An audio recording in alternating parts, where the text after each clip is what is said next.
पुण्यात गौतमी पाटीलच्या गाडीकडून एका रिक्षा चालकाचा अपघात झाला आणि आता ते सध्या दवाखान्यामध्ये आहेत। त्यांची मुलगी जी आहे ती अपर्णा मरगळे सध्या आपल्या सोबत आहे। काल गौतमी पाटील यांनी पत्रकार परिषद घेतली आणि याच्यामध्ये तिने असं नमूद केलं आहे की तुमच्या कुटुंबांकडून तब्बल 19 लाखाची मागणी तिच्याकडे केली। या सर्व तिच्या वक्तव्याकडे तुम्ही कसं बघता? गौतमी ताईंना मला हे सांगायचंय की त्यांनी अजून थोडासा वेळ घ्यावा आणि वेळ घेऊन एकंदरीतच त्यांनी काय काय केलंय याचं त्यांनी त्यांच्या मांडलेल्या भावांना विचारून एक सल्लामसलत करून मग कोणतीही प्रतिक्रिया महाराष्ट्राला द्यावी।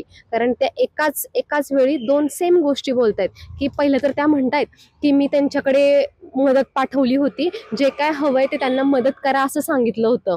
दुसरं विधान त्यांचं असं आहे की त्यांच्याकडून त्यांच्या कुटुंबाकडून पीडितांच्या कुटुंबाकडून आम्हाला कळालं की आम्ही कायदेशीररित्या चालणार आहोत, आम्हाला कोणतीही मदत नकोय। आणि तिसऱ्या वेळी ते हे बोलतायत की आम्ही 19 लाखाची मागणी केली, 20 लाखाची मागणी केली। तर हेच मॅडम तुम्ही एकदा ठरवा की आम्ही काय केलं नक्की तुमच्यासोबत। आम्ही कायदेशीर मागणी केली की आम्ही पैशांची मागणी केली? आज जर तुम्हाला असं तुम्ही रोखपणे सगळ्यांना सांगताय की यांनी कायदेशीर मागणी केली की पैशांची मागणी केली नाही, तर तुम्ही असं का स्टेटमेंट देताय की आम्ही 19 लाख मागितले, 20 लाख मागितले, आमचा आकडा ठरलेला नाही, आम्ही 10 लाख पण मागतोय? अहो तुम्ही ठरवा ना मॅडम, आम्ही काय मागितलं ते नक्की। का तुम्हाला आमच्या नावाची बदनामी करायची का तुम्ही आमच्या गरिबीचा हसा बनवताय सगळीकडे? हे आमची पण बदनामीच करताय ना तुम्ही आज हे सगळं बोलून। सगळं तुमच्या वाक्यांमध्ये विसंगती आढळतीये। गौतमी पाटील असंही म्हणते की ज्यावेळेस अपघात झाल्याच्या नंतर मला तुमच्या कुटुंबाला भेटायला यायचं होतं, मात्र माझ्या जीविताला तिथून धोका निर्माण होऊ शकतो, त्याच्यामुळे मी तिथं गेले नाही, असंही तिने एक वक्तव्य केलंय। असं वक्तव्य त्यांनी का केलं हे मला कळालं नाही, कारण त्यांच्या जीविताला धोका हा आमच्याकडून कधीच कोणाकडूनही असं दाखवण्यात आला नाही। पहिली तर गोष्ट, पहिले 2 दिवस माझ्या वडिलांची तब्येत ही अतिशय गंभीर असल्या कारणाने आम्ही कोणत्याही प्रकारचं टोलवाटोलवी किंवा कोणत्याही प्रकारचं आक्रमक भूमिका तेव्हा 2 दिवस तर आम्ही घेतली नव्हती।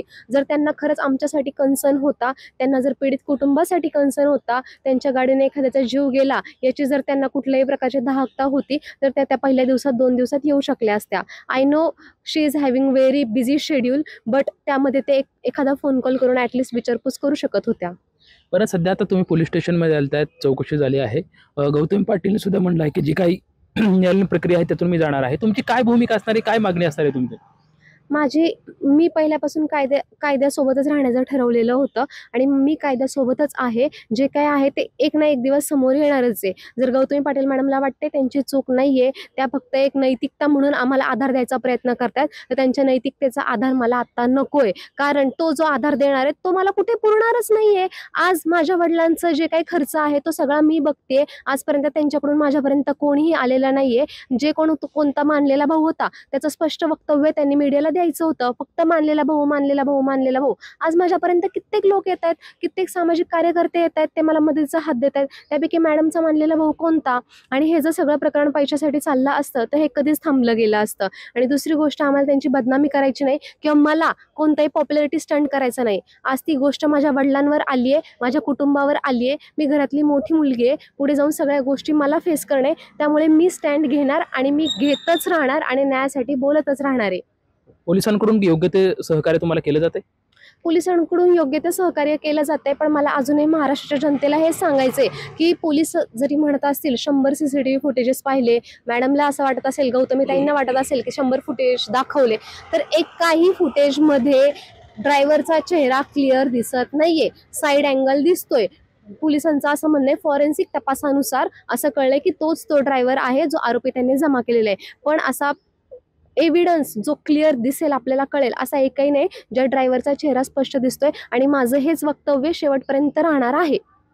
आपण बघू शकतो की गौतमी पाटील यांच्या एका वक्तव्यावर ते ठाम नाही, ते विविध भूमिका ज्या आहेत ते बदलताना दिसत आहेत। मात्र मी माझ्या न्यायासाठी शेवटपर्यंत लढत राहणार अशी भूमिका जी आहे ती अपर्णा मरगळे यांच्याकडून आपल्याला पाहायला मिळते। कॅमेरामॅन सुशांतराव सोबत लक्ष्मण जाधव, TVN मराठी, पुणे।